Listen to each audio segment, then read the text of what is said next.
des groupes avec des brouettes et on va finir le travail. Il va y avoir des restes et tout. Après, le camion va venir de feu, on va mettre de l'eau. Donc aujourd'hui, on va un peu nettoyer tous les espaces qu'on a fait. On va aller le long du jardin. Là, on a fait déjà. Et puis, on va aller au fond. Il y a aussi là-bas. Je préfère que vous amenez tous les brouettes là-bas. Et puis, on s'arrête là. Peut-être qu'il va y avoir quelques petites tâches. Il y a de hangar. Edouard, we are clear to clean this hangar? No. Okay. Around 11 o'clock.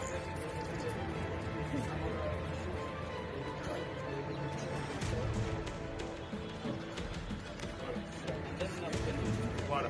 Donc ça va être léger, mais ça va être de précision. Donc tout le papier, du coup, on rassemble, on met dans le camion, et puis on nettoie un petit peu. Voilà, et puis on remplit. Aujourd'hui, on a été renforcé par les deux équipes qui vont devenir parce qu'on va attaquer la panne, la zone. Donc ils vont commencer à venir, on attaque cette zone.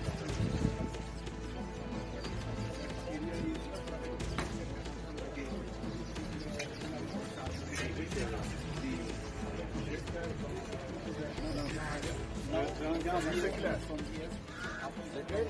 Donc, pas de photos comme d'habitude.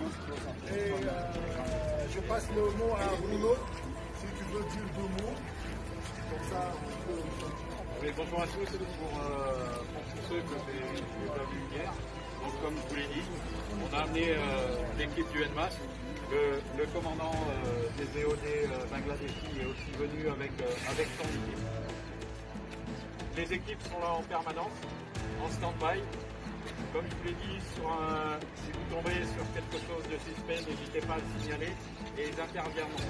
Par la suite, lorsque vous commencerez à attaquer l'herbe, l'équipe sera immédiatement près de vous. Le chef d'équipe qui sera en permanence ici, il s'appelle Steve. Il vient d'Afrique. Comme je vous l'ai dit, tous les personnels des équipes sont des équipiers qualifiés qui ont des plans. Il y a l'ambulance également pour les évacuations sanitaires. Ils vont appliquer des procédures de sécurité standards internationaux. Vous allez travailler en sécurité. Si vous avez un doute, allez les voir. Et n'hésitez pas. Vous allez voir au fur et à mesure des jours, tous les matins, on vous fera un briefing de sécurité en fonction de la zone. Bien qu'il se bien. Alfred. Robert est là aussi. Ok. Donc, du coup, ce sera le chef d'équipe qui sera en permanence ici avec son équipe. Et son infirmier, lève la main, ici. Et tous les équipiers, vous les voyez là-bas, Vini et compagnie. Tous des gens expérimentés. Vous aurez également présent soit Robert, soit Alfred, opération du MAS, pour aider à la coordination. D'accord? Il y a des questions.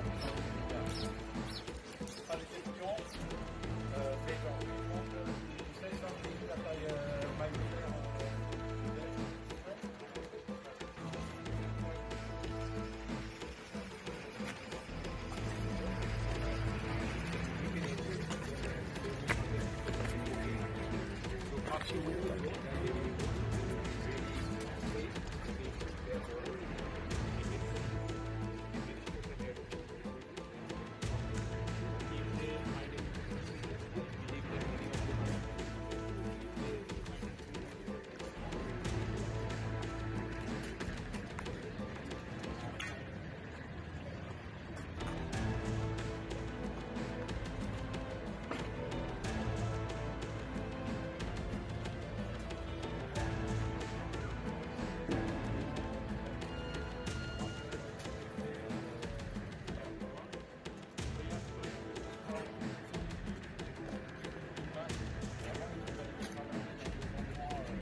Soit auprès des équipes Bangladeshi si elles sont dans votre zone, soit auprès de l'équipe UNMAS si c'est dans leur zone. D'accord? Dernier point, je vous présente aussi donc Médard, qui est le chef des opérations adjoints, qui sera là aussi de temps en temps pour la coordination. Voilà.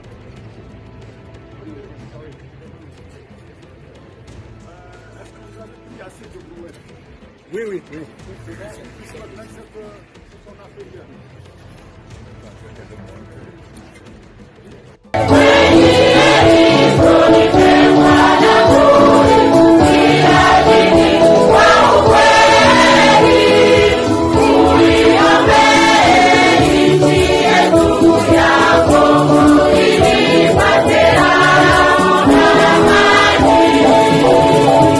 Après la béatification du martyr de l'intégrité morale, Floribert Boanachoui Bin Kositi, intervenu le 15 juin dernier à la basilique Saint-Paul hors les murs à Rome, une célébration eucharistique pour rendre grâce à Dieu a été présidée à Goma le 8 juillet 2025 au sanctuaire d'adoration par l'archevêque de Lubumbashi, Monseigneur Fulgence Mouteba, et président de la Senko. Une célébration au cours de laquelle ont participé spirituellement différents évêques, y compris ceux venus du pays voisin, le Rwanda, et plusieurs consacrés. C'était en présence des autorités politico-administratives, notamment du coordonnateur de la FCM 23, Corneille Nanga Yobeluo, du gouverneur de province, Bahati Moussanga Erasto, des hauts cadres du mouvement FCM 23, entre autres, le chef de département de la communication Laurence Kanyuka, pour ne citer que cela, mais également de plusieurs centaines de chrétiens catholiques et de délégués d'autres confessions religieuses. Au cours de son homélie, Monseigneur Fulgence Mouteba a démontré comment la porte de la sanctification est ouverte à chacun, à l'exemple du bienheureux Floribert Boanachoui qui s'était distingué dans sa foi chrétienne catholique. Tangu leo inafai tumwelekee Bwana Chui. Wakati tuko na magumu kwa kwenda kumwomba Bwana, tunamtolea nia ya sala yetu, magumu yetu, furaha yetu, na kama Mungu anakujibu akipitia kunjia yake, inafai mnakuwa kumwambia Bwana Askofu kwa jinsi wapate tena kumunyanyua kunivo ya utakatifu. Tunasikilizana? Na vile vile naweza kumwambia wakati tulikuwa kule ku Saint-Paul hors les murs le 15 juin, quand on a fait entrer dans cette église la veste de Floribert déchirée par les balles, cette relique-là, nous avons eu tous la fierté. Ni vile vile sisi wa Kristo tunapasha kumwelekea. Haina kusema tunaweka marelike yake pa klasi ya imani kwa Mungu, hapana. Wakati tunamwomba ili apate kupeleka nia ya sala yetu kwa Mungu, tukipitia kunjia yake atatusikiliza kabisa. À noter que les évêques et les vicaires généraux ont fait un recueillement de prières à l'endroit où désormais les reliques du bienheureux Floribert Boanachoui Bin Kositi reposent à jamais dans le sanctuaire d'adoration en déposant les gerbes de fleurs. Occasion pour le postulateur de la cause du bienheureux Floribert, le père Francesco Tedesti de la communauté Santé-Gidio, d'évoquer son courage. Pour l'évêque diocèse de Goma, Monseigneur Wilingu Bingengele, cette célébration constitue le lancement de la dévotion populaire tout en soulignant que la vie menée par Floribert Boanachoui constitue l'évangile. Signalons que Floribert Boanachoui Bin Kositi est le 4e bienheureux en RDC et le premier dans la communauté Santé-Gidio où il a évolué spirituellement.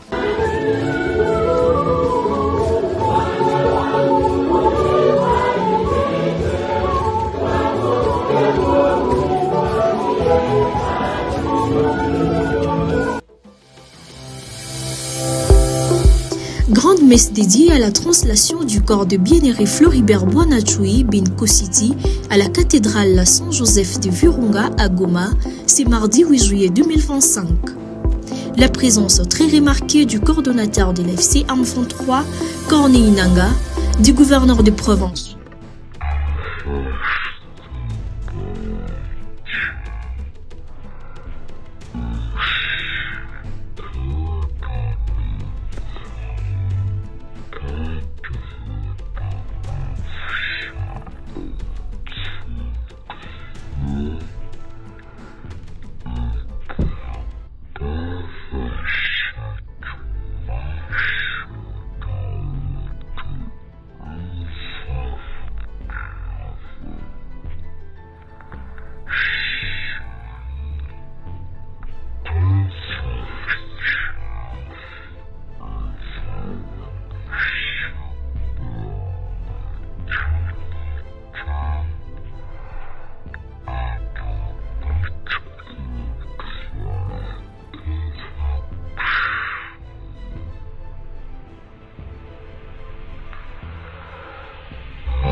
Saremo fuori di qui, potremo guardare i poveri, che sono tanti, con modo diverso. Kutoka hapa tunaweza kujua kama tulikuwa tunaona na macho mengine wale wa maskini.